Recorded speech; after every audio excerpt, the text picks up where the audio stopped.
Salam alaikum az-Zulflaoun, bonsoir. Cette semaine, l'actualité algérienne a été marquée par des événements qui jettent le doute encore sur la déliquescence de l'Algérie nouvelle. En effet, plusieurs personnalités politiques en France appellent à la remise en cause de l'accord de 1968 entre l'Algérie et la France.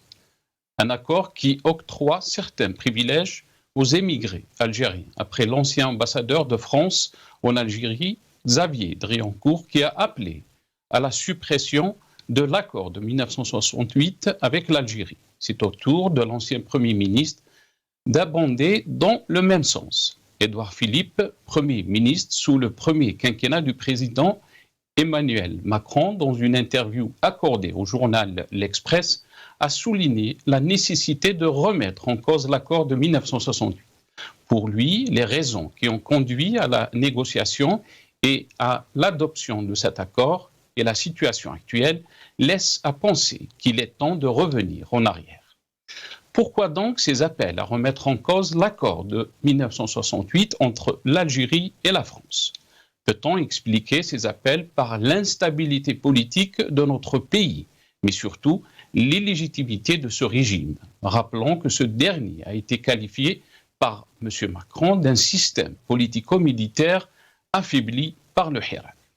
M. Abdelmajid Tebboune effectuera une visite d'État en Russie du 14 au 16 juin destinée à renforcer le partenariat stratégique entre Alger et Moscou, nous dit-on. Cette visite annoncée de M. Tebboune à Moscou trouble la lecture politique sur le plan interne, plus grave sur le plan diplomatique. Cette visite ne répond à aucun besoin stratégique dans la période actuelle. Bien au contraire, la position diplomatique de l'Algérie sera plus compliquée par rapport à la guerre russo-ukrainienne. Sachant que M. Tebboune était attendu à Paris pour une visite d'État. La visite de M. Tebboune à Moscou intervient suite à l'élection de l'Algérie au sein du Conseil de sécurité de l'ONU, comme membre non permanent au Conseil de sécurité pour la période 2024-2025. À noter que c'est la 4e fois de son histoire que l'Algérie occupe un siège non permanent au Conseil de sécurité, après les mandats de 1968, 1969, 1988-1989 et 2004-2005. Ont également été élus la Sierra Leone, la Corée du Sud, le Guyana et la Slovénie. Alors que le pouvoir algérien a présenté cette élection de l'Algérie, membre non permanent au Conseil de sécurité, comme un exploit de la diplomatie algérienne. Jamais la diplomatie algérienne n'a connu autant d'instabilité comme sous le duo Tebboune-Chingrih. Pour rappeler, 3 ministres des Affaires étrangères se sont succédés en 3 ans. Le pouvoir algérien inquiète au plus haut niveau, que ce soit à l'intérieur ou à l'extérieur du pays. Jamais l'Algérie n'a été aussi exposée à une déliquescence de l'État que par ce régime. Tous les dangers qui guettent notre pays, ce régime serait responsable devant l'histoire. Le peuple algérien a tendu la main à ce pouvoir en 2019 pour un changement pacifique et surtout pour sauver notre pays du désastre qui nous attend. Malheureusement, le régime lui a tourné le dos, il l'a réprimé avec un arsenal juridique dont le fameux article 87 bis. Le mépris ostensible du droit et la dignité sans cesse piétinée des Algériennes et des Algériens ouvrent sur des perspectives désastreuses. L'orientation absurdement répressive imposée par le régime qui accule la société au désespoir exacerbe les contradictions du régime en accentuant les nombreux clivages et conflits d'intérêts au sommet. Le tout répressif dans un tel contexte de dégradation de l'ensemble des indicateurs socio-économiques traduit avant tout l'aveuglement antinational du régime et l'ambiance de panique qui règne au sommet.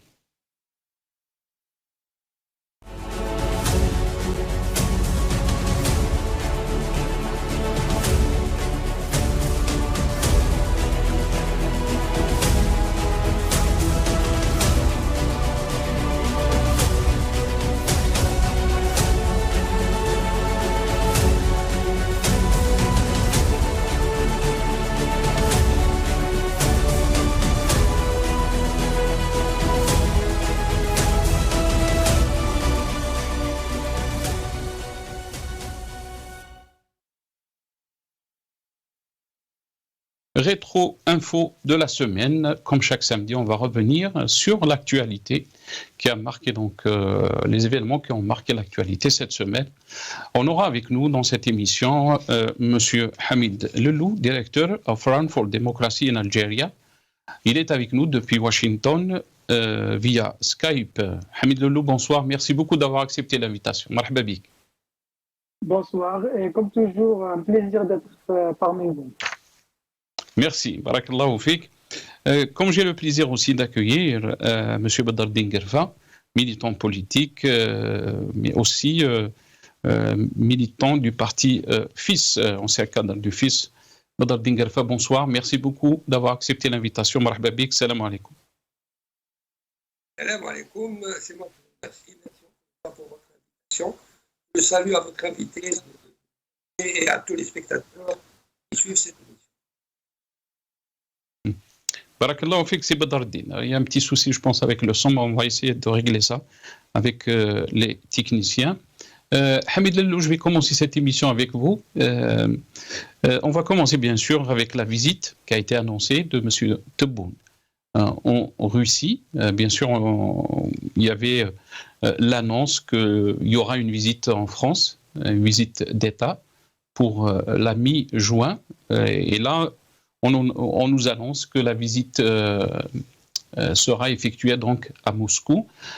Comment peut-on lire cette visite dans un contexte géopolitique très mouvementé, si on peut dire, Hamid Lelou?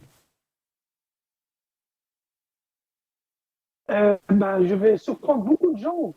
Pour moi, c'est une visite qui pourrait, au conditionnel, qui pourrait être positive. Pourquoi pas? Après tout, l'Algérie est un pays souverain. Ils font ce qu'ils veulent. Ils regardent avant tout l'intérêt de l'Algérie.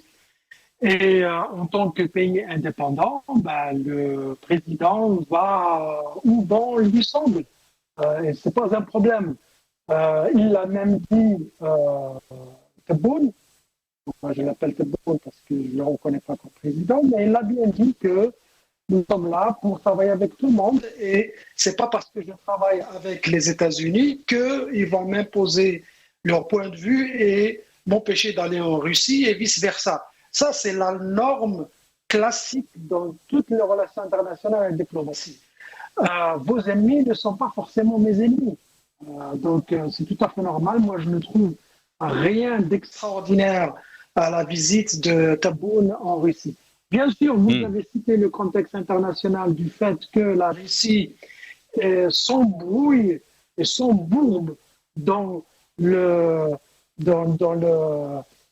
les difficultés avec la crise ukrainienne, qu'ils appellent crise ukrainienne, mais qui en fait c'est une guerre d'invasion d'un pays qui a envahi un autre. Et c'est vrai que dans ce contexte, on se demande pourquoi Tebboune partirait en Russie. Alors, certains diront justement parce que l'Algérie a les moyens de faire cette diplomatie et de travailler avec tout le monde, et on lui connaît le caractère de médiateur qu'elle a toujours voulu présenter et qu'elle partirait en Russie parce qu'elle peut parler aux Russes. Ça, c'est un bon argument. Est-ce que ça tient la route? Ça, c'est une autre question. Mais le problème qui se pose, comment se fait-il que la visite... D'ailleurs, est-ce qu'elle est vraiment confirmée? Est-ce que la présidence a communiqué? Est-ce que la PS a dit, voilà, c'est la date exacte? Ou bien c'est la presse nationale algérienne? Parce que des fois, on se demande, cette presse, si elle a vraiment des informations, ou bien ils lancent de l'information comme ça pour un petit peu manipuler l'opinion publique. Ça aussi, il faut juste rappeler, Hamid Lelou, désolé, je vous ai coupé la parole. Il faut rappeler qu'il y avait un communiqué donc, le mois de janvier passé. Donc cette visite a été annoncée pour le mois de mai, donc le mois passé. Et si donc l'information est avérée, et d'après bien sûr Jeune Afrique, mais aussi qui a cité des informations sûres, que la visite aura donc lieu du 14 au 16 de ce mois de juin. Il y aura beaucoup de dossiers, nous dit-on, des dossiers économiques, mais d'autres dossiers aussi, mais pas le dossier militaire. Pourquoi d'après vous?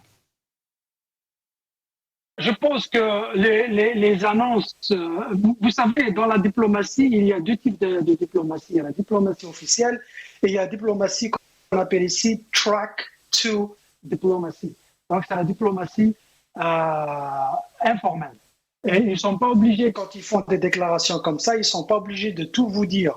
Et en fait, les déclarations réelles et définitives, elles viennent après la visite. Moi, je ne peux pas croire que la visite de Tebboune n'aurait pas de caractère militaire, ne serait-ce que par rapport à la vente ou à l'achat de l'armement russe. Ça, c'est très important. On sait que ça a fait quelques bruits ici à Washington parmi quelques sénateurs au niveau du Congrès.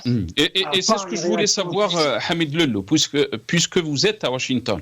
Est-ce que vous pensez qu'il y a eu des pressions américaines sur cette visite, puisqu'il y a des informations qui ont été donc avancées qu'on ne va pas discuter, entre guillemets, la coopération militaire. Donc tout ce qui touche l'armement ne sera pas discuté donc, pendant cette visite. Qu'il y ait des pressions américaines, absolument. Moi, je pense que les Américains essaient de mettre la pression. Ils mettent la pression sur leurs propres amis, sur leurs propres alliés. Figurez-vous que les Américains font beaucoup de pression et sur la France et sur les Allemands et même sur l'État sioniste. Ils font de la pression. Ça fait partie de la politique, ça fait partie de la diplomatie.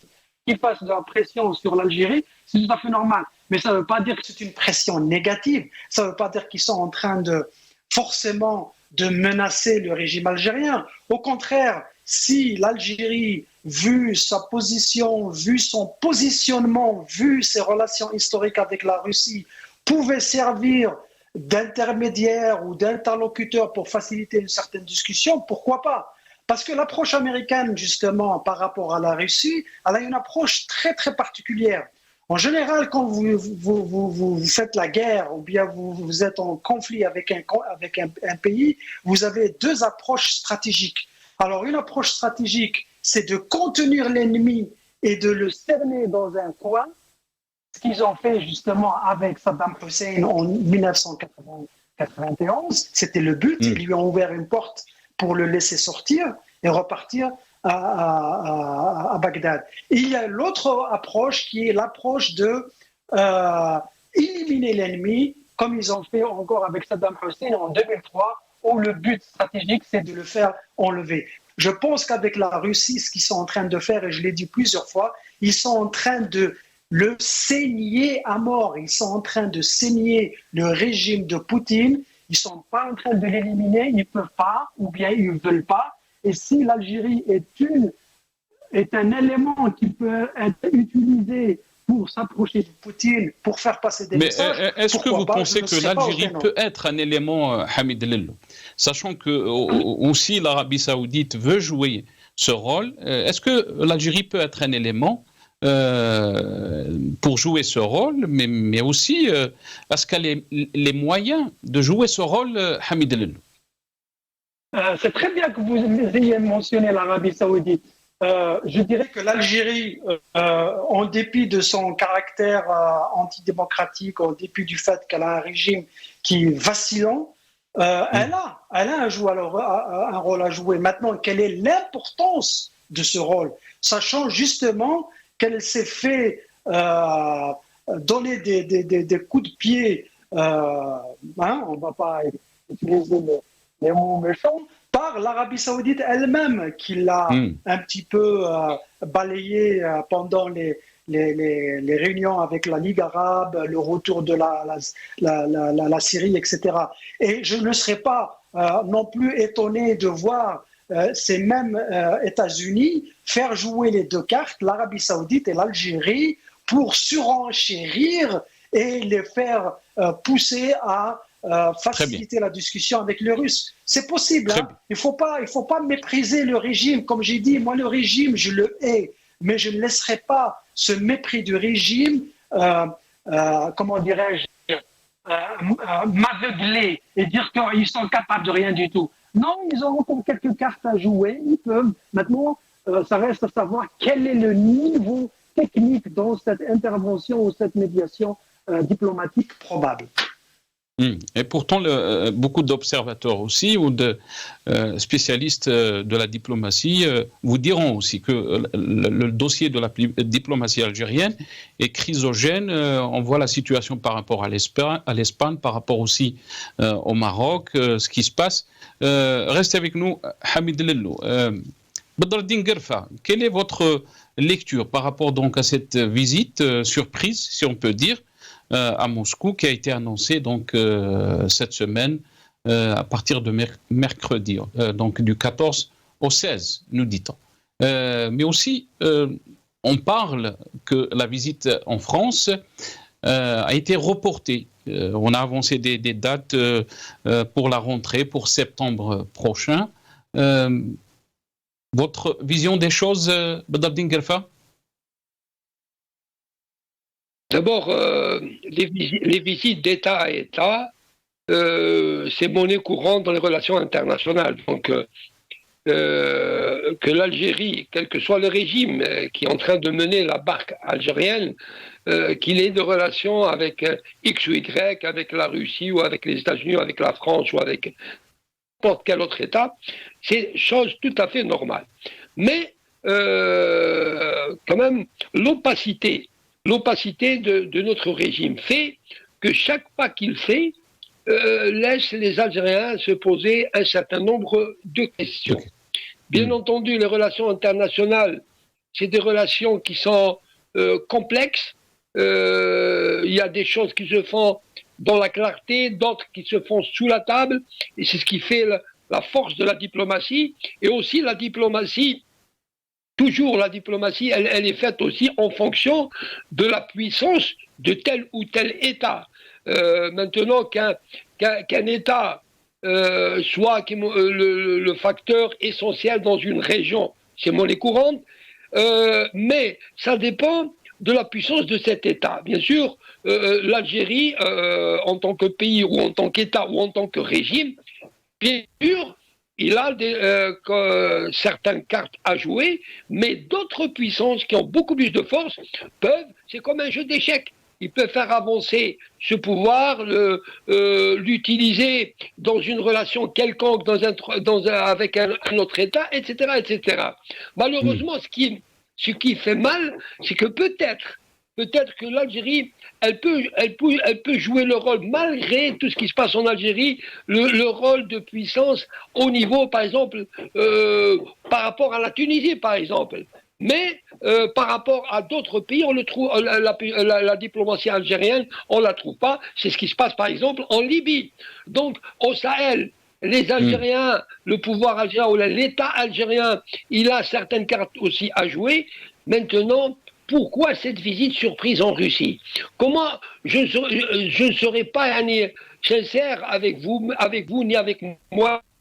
On ne peut pas savoir réellement ce qui se passe. La Russie, c'est quand même, quand il y a eu d'abord l'Union soviétique, puis juste après la Russie, c'est des relations qui existent depuis des décennies et des décennies. L'Algérie, n'oublions pas que tout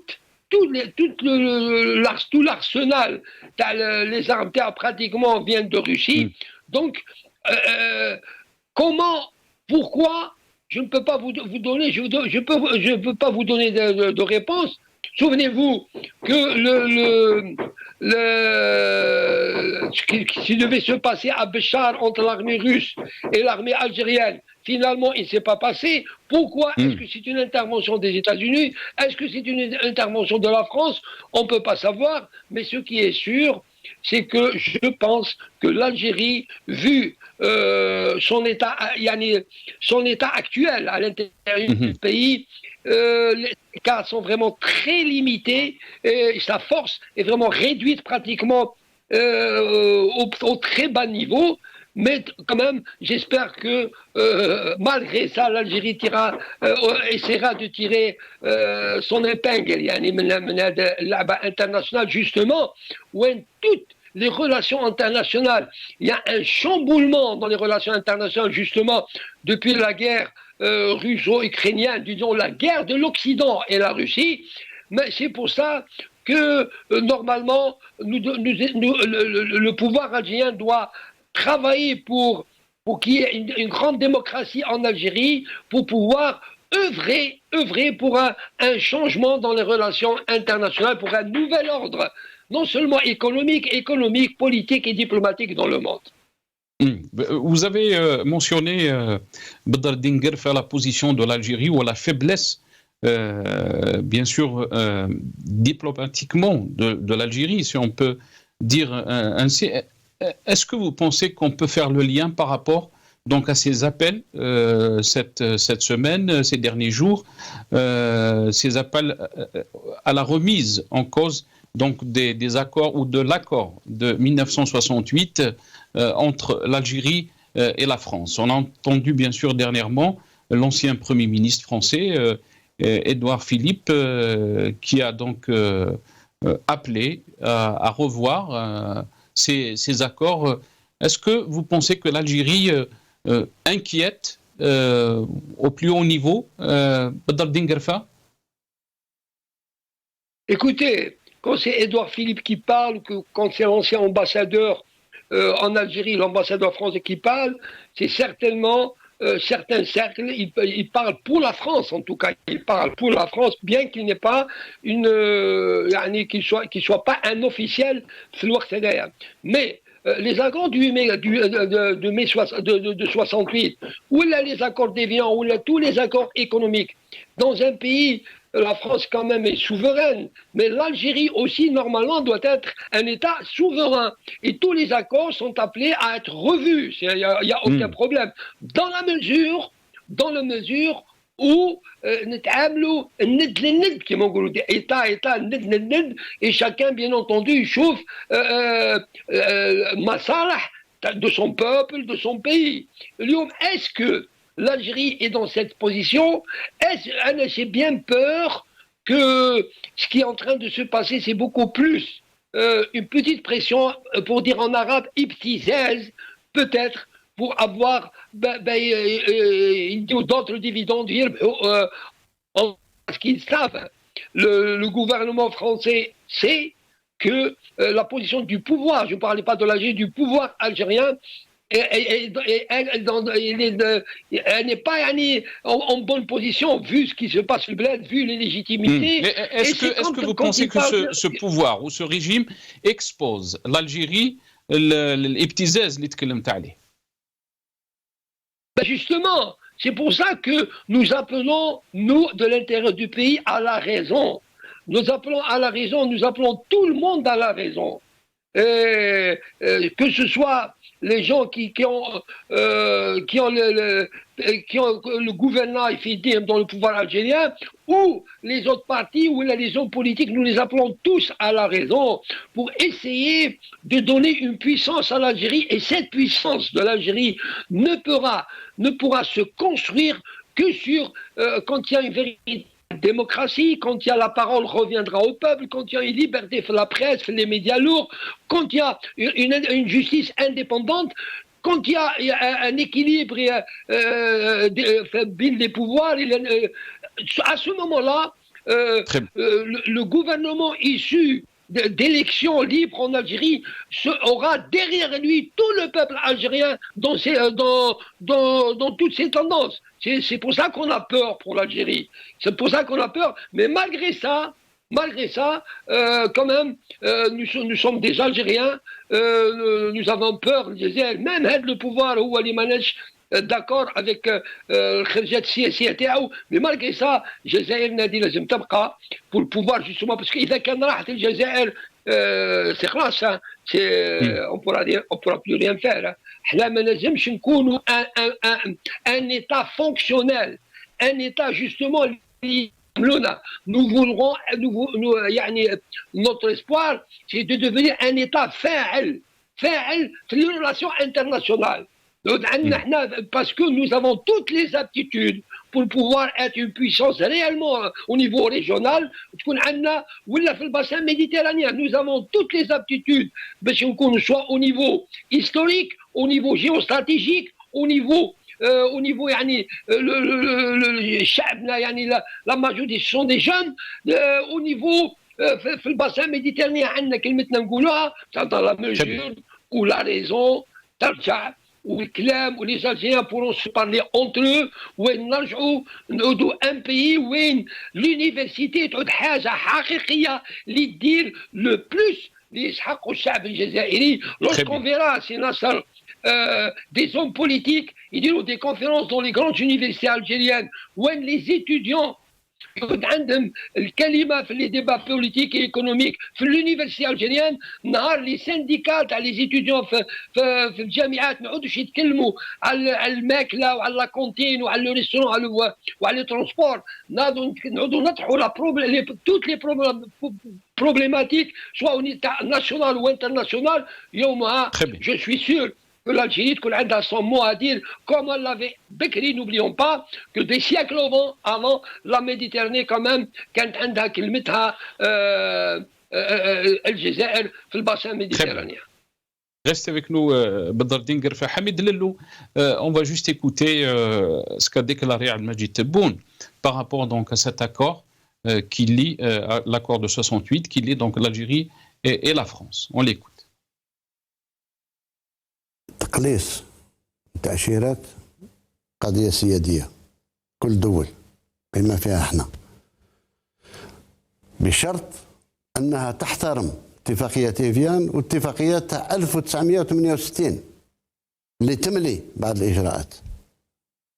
ما تخلطنيش في دول أخرى، أنا دولة خاصة معك وفيه اتفاقيات اللي تربطنا أولاً. Hamid Lellou, on a entendu donc M. Tebboune par rapport donc à cet accord qui lie l'Algérie et la France, l'accord de 1968, et bien sûr qui concerne l'immigration. Comment peut-on donc lire la situation ou cette question ou cet accord qui a été donc posé par des personnalités françaises, dont l'ancien Premier ministre Édouard Philippe, qui dit qu'il faut revoir cet accord, et sachant que Al-Majid Tebboune est prévu de visiter donc la France. Pourquoi poser donc ceci par rapport à une situation que nous vivons maintenant? Est-ce que vous pensez que parce que le régime algérien est faible devant donc ces pays ou à l'international? Hamid Lellou. Alors, Nasser, on a parlé de sujets pareils, on a parlé de diplomatie avant aujourd'hui, et je me rappelle, vous parliez vous-même, vous parliez du contexte et du prétexte dans une négociation diplomatique. Et le mot contexte, il est très, très, très important. Je pense que c'est le mot clé autour de ce litige ou autour de ce désaccord ou autour de cette polémique avait commencé l'ancien ambassadeur Driancourt. Alors, pour justifier ce sujet, pour justifier que la France devrait changer cet accord ou le renégocier, parce que c'est un accord bilatéral entre deux pays, il a utilisé le mot contexte. Il a dit que les accords de 68 ont été signés dans un contexte particulier où la France, naissante de la Deuxième Guerre mondiale, où la France, qui était en train de se reconstruire, avait besoin d'une main-d'œuvre pas chère, qualifiée, mais surtout francophone. Et c'était ça les conditions des Algériens. C'était pas cher, ils étaient qualifiés et en plus ils parlaient français. Si on les comparait à d'autres immigrés qui arrivaient en France dans les années 60, 70 jusqu'aux 80. Le contexte a changé, c'est vrai, mais c'est pas le contexte dont il parle qui a changé. C'est pas parce que les Algériens, ou c'est pas parce que la France n'a plus besoin de main-d'œuvre non qualifiée que l'accord doit changer. Le contexte a changé, mais il a changé au détriment de la France. Je m'explique. La France, pendant les 20 jusqu'à 30 premières années après l'indépendance, elle avait une aura, une domination quasi totale sur l'Algérie. Elle dominait l'Algérie. L'Algérie était pratiquement sous protectorat français depuis 62 jusqu'aux années 80. Ce qui s'est passé, c'est que la France s'est fait bousculer par d'autres pays. Et maintenant, le régime algérien a rendu l'Algérie sous protectorat, mais pas unique. Il y a les Russes qui sont là de plus en plus, il y a les Chinois, il y a les Turcs. Et à tous les niveaux, c'est pas que politique et économique, mais même au niveau culturel. Figurez-vous que nous avons par exemple notre ami Garfa qui parlait de l'armement russe. Il n'y a pas que l'armement russe.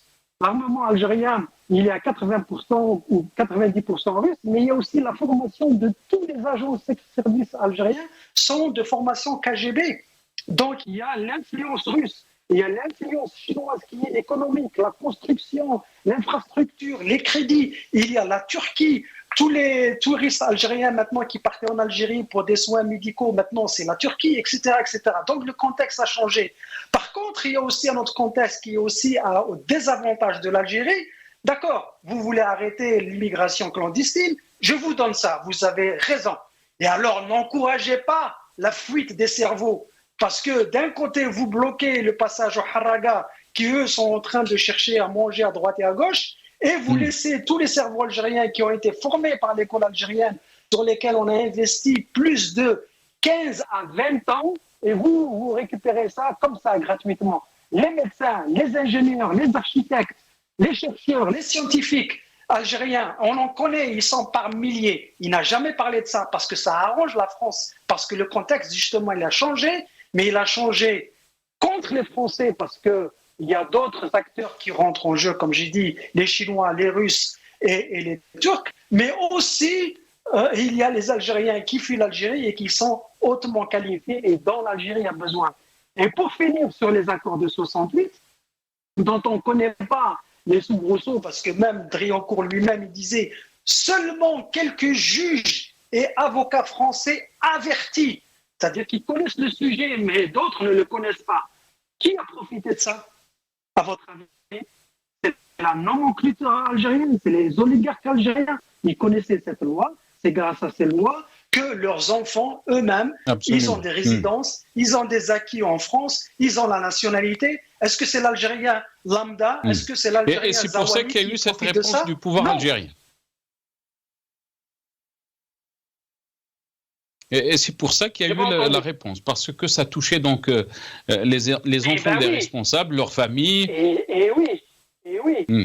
À ce moment-là, si l'Algérie, si ce régime veut être coopéré dans tout ça, il ne faut pas criminaliser, parce qu'ils sont allés jusqu'à criminaliser la haraga. Vous savez que quand les haragas, les pauvres gens, quand ils se font attraper, soit ils se font manger par les requins, soit ils se font attraper par la marine algérienne. Et ce cas-là, ils vont en prison. Pourquoi ? Parce que c'est la France et la communauté européenne qui a imposé la criminalisation de la haraga. Dans ce cas-là, criminaliser l'immigration des cerveaux. Ne laissez pas les cerveaux. Il faut dire que tous les médecins et tous les architectes algériens qui vont en France, il faut criminaliser leur immigration. C'est ça le cœur du problème. Mais la question aussi se pose, Hamid Lello, pourquoi ces médecins et ces ingénieurs quittent l'Algérie ? On va revenir aussi sur la question avec Badreddine Garfa. Je vais revenir à vous après sur la question, bien sûr, de l'élection de l'Algérie au Conseil de sécurité, mais aussi comme membre non permanent. On nous a présenté cette élection comme un exploit diplomatique. Badreddine Garfa, il faut rappeler que l'Algérie était membre de ce Conseil de sécurité donc en 68-69, 88-89, 2004-2005, mais aussi à d'autres pays, la Sierra Leone, la Corée du Sud, le Guyana et la Slovénie qui ont été aussi élus avec l'Algérie dernièrement. Badreddine Garfa. Écoutez, être élu sur le Conseil de sécurité, pas en tant que membre permanent, c'est vraiment pas un exploit. Hein. C'est justement ce que vous avez cité. Il y a d'autres pays qui ont siégé le Conseil de sécurité. Là, j'ai même assiégé. Mais ce qui est dommage, c'est que le pouvoir algérien, il essaie de présenter ça comme un exploit dans la diplomatie algérienne, alors qu'il n'en est rien. De quel exploit peut-on parler dans un pays qui est pratiquement en ruine ? Allez, maintenant, j'étais avec vous par Skype, Et à l'instant même, il n'y a plus d'électricité là où j'habite, dans la ville où j'habite. Donc, on est vraiment très loin. On est vraiment très, très loin d'un pays. C'est pour ça qu'on a perdu l'image Badreddine Guerfa. Oui. Oui. J'ai pas compris. C'est pour ça qu'on a perdu l'image. On vous entend. On a le son, mais pas l'image. Exactement, ben voilà, nous sommes dans un pays très très développé, et à tout moment on risque de ne pas avoir d'électricité, à tout moment on n'a pas d'eau, etc., etc. Donc, parler d'exploit, le véritable exploit que peut faire l'Algérie, c'est d'être un pays qui se bâtit petit à petit. Les jalons du progrès doivent être mis wahda wahda. La parole doit revenir au peuple algérien. La démocratie, je le dis, je le redis, construire un État, un véritable État, parce que la question qui se pose depuis 62, est-ce que les colonisateurs français, après l'indépendance, voulaient vraiment que l'Algérie ait un véritable État souverain? La question est posée. La question est véritablement posée. Il y a tellement de choses qui se sont passées en Algérie qui prouvent justement le contraire. Donc, comme le disait le président Ben Khedda, il avait quelqu'un de Maqoul Algérie, construisons d'abord l'État, puis parlons d'état de droit et après parlons de projet politique. هذه مشكلة الجزائر اليوم، هذه المشكلة الكبيرة اللي عايشين فيها. Tout, on marche, l'Algérie marche sur sa tête, on marche pas sur nos pieds. هذه المشكلة اللي عندنا فيها. Voilà. Donc, on a يحكموا في أي حاجة. C'est comme l'on fait avec le football. Dès le moment où tu gagnes un match, ils ont fait une affaire d'État, une affaire. T'accèdes un match, ils font de ça une affaire d'État. C'est dommage. L'Algérie doit avoir un autre projet, un véritable projet. خلينا نكونوا في وسط الأمم أن كلمتنا حقيقة, soit au point de vue militaire, soit au point de vue diplomatique, soit au point de vue économique, soit au point de vue des relations, soit au point de vue géostratégique. لازم تكون عندنا كلمتنا كي نبنيو دولتنا الحقيقية. ابقى معنا Badreddine Guerfa, restez avec nous. Avant de donner la parole à Hamid Lello, on va écouter juste donc Saïd Chengheriha, le chef d'état-major, qui a félicité Abdelmadjid Tebboune de l'élection de l'Algérie donc au sein du Conseil de sécurité de l'ONU comme membre non permanent du Conseil de sécurité. On écoute Saïd Chengheriha. بهذه المناسبة أن أتقدم إلى السيد رئيس الجمهورية القائد الأعلى للقوات المسلحة وزير الدفاع الوطني بخالص التهاني والتبريكات على الانتصار الدبلوماسي الكبير الذي حققته الجزائر بانتخابها وبالأغلبية الساحقة من قبل الجمعية العامة للأمم المتحدة عضوا غير دائم بمجلس الأمن الدولي للفترة 2024-2025.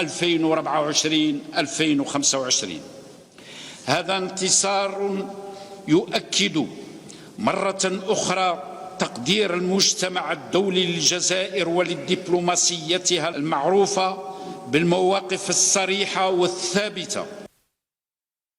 Hamid Lello, on a entendu Saïd Chengheriha, chef d'état-major, qui dit que cette élection de l'Algérie au sein du Conseil de sécurité comme membre non permanent est une victoire de la diplomatie algérienne. Est-ce que elle est une victoire, Hamid Lello? Apparemment, elle est une victoire pour eux. C'est une victoire. De toute façon, à chaque fois que vous récupérez un siège au niveau d'une institution internationale, oui, c'est une victoire, mais c'est une victoire relative. Tout le monde est d'accord que le Conseil des Nations Unies, il a 5 membres permanents. Donc ceux-là, ils sont inamovibles. Ils ne bougent pas, ils restent là parce que c'est les maîtres du monde. Et les 15 qui se font élire tous les 2 ans, ceux-là, c'est Khadra Poukhtam. Ils font un travail de secrétariat pour un petit peu soulever quelques questions et c'est le Conseil des Nations Unies qui décide. C'est une victoire. Vous savez, moi, au lieu de dire le régime doit faire ceci, doit faire cela, moi, j'aimerais bien que le public algérien comprenne que ce régime, en dépit de sa médiocrité, il a les moyens de se faire payer ou de payer des experts pour l'aider à se maintenir. Et toute cette histoire et tout ce tralala, tout ce vacarme autour de cette élection hautement méritée de l'Algérie au sein des Nations Unies, elle rentre dans le cadre de la propagande. Vous savez, le régime algérien, il est en guerre permanente contre le peuple. Et il fait tout pour se maintenir, ça on le sait. Et dans toutes les guerres ou dans tous les conflits, il y a des phases. Et une des phases, et la phase la plus importante, croyez-moi, ce n'est pas d'aller dans le champ de combat. Ce n'est pas ça la phase la plus importante. La phase la plus importante, c'est la phase qu'on appelle l'opération information. C'est la phase de la propagande. Donc, ce que le régime algérien est en train de faire, il est en train de gonfler cette histoire parce que ça fait partie de la propagande. Tchomsky, c'est un chercheur qui disait que, justement, la propagande est pour la démocratie ce que la violence est pour les dictatures. Le régime algérien est un régime, en fait, politique, mais il ne peut pas utiliser la violence. C'est dépassé, il ne peut pas. La violence physique, il ne peut pas la faire parce qu'il a ramassé une raclée avec le Hera qui a montré à quel point le peuple algérien est mature et conscient. Donc, ils utilisent d'autres techniques. Et cette technique de propagande où ils répètent jour et nuit, il fait un vacarme extraordinaire autour d'événements qui ne sont même pas des événements, c'est pour convaincre. C'est pour convaincre parce que, et moi je m'adresse aux Algériens justement, moi je les appelle pas le Bousba parce que j'aime pas ça, mais je leur dis, vous Algériens qui continuez à croire à ce régime, croyez-vous que la Sierra Leone, un petit pays africain, il s'est exprimé de cette manière, il a jubilé de l'élection. Oui, ils ont fait quelques claps ici et là, merci, on a fait, mais ils n'ont pas fait comme ce régime où ils ont dépensé de l'argent à ouvrir au ministère des Affaires étrangères, à faire une réception officielle avec les diplomates.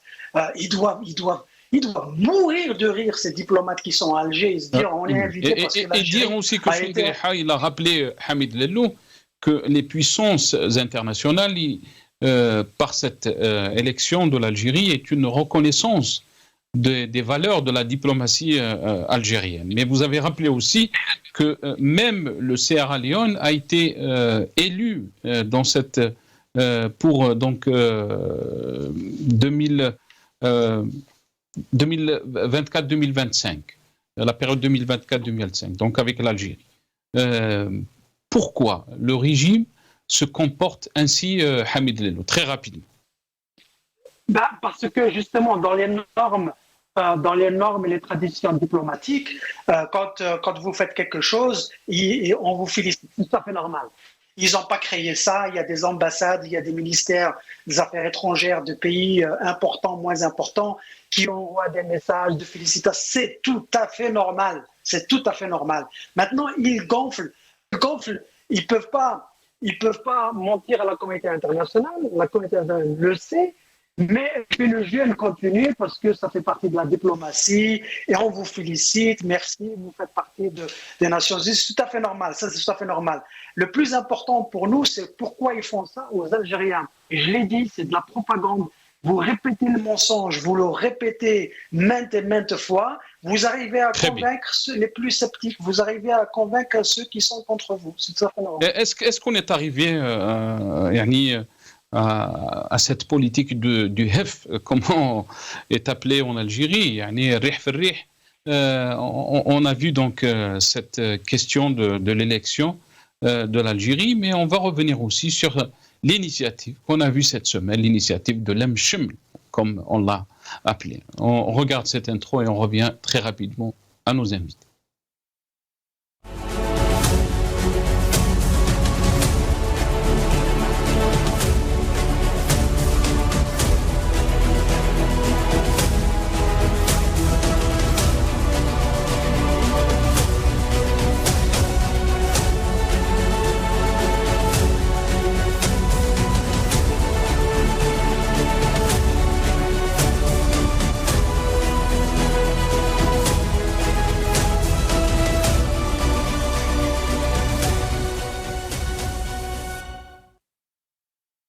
On écoute aussi Abdelrahman Salah, qui est le secrétaire général adjoint du parti de l'Union démocrate et sociale. On l'écoute par rapport donc à cette initiative de l'Amcheml. لقد كنا في هذا الحزب من أول من رحب بمبادرة لم الشمل، وكان موقفنا إيجابي ومنتمي للمبادرة التي أطلقها السيد رئيس حركة البناء. ولكن في نفس الوقت نرى أن الفضاء السياسي الحالي في الجزائر يحتاج إلى إعادة بناء ثقة. عملية إعادة بناء الثقة تعتمد في المرحلة الأولى أو أهم خطوة هي التواصل. لذلك احنا في الاتحاد نطرح بإلحاح مسألة التواصل مع باقي الفواعل السياسية في المجتمع. لن ننتظر أنهم هما اللي يجيو، ولكن نتحركوا احنا ونتصلوا بباقي الأحزاب السياسية التي تخلفت لسبب كل واحد والسبب ديالو عن الاتحاد. Bedreddine Guerfa, en regardant ces images, mais aussi ces initiatives, on se dit c'est du déjà vu. Est-ce qu'on est en train de continuer à faire bercer les Algériens? Bien sûr, beaucoup vous diront qu'on est dans le même système, mais pourquoi cette lhef qui continue depuis 60? Très rapidement, Bedreddine Guerfa. Normalement, je n'ai pas à dire quoi que ce soit sur ces initiatives. C'est vraiment, il n'y a rien à dire. Que ce soit l'initiative, que ce soit quand un chef des armées il félicite un président parce que le Conseil de sécurité, on parle plus de projet en Algérie.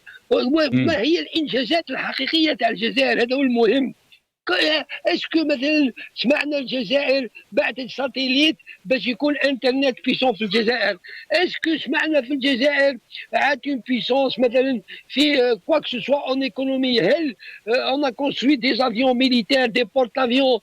est-ce que les universités تاعنا عادوا كلاسي au niveau mondial ويجيو الناس من les États-Unis يقراو في الجزائر؟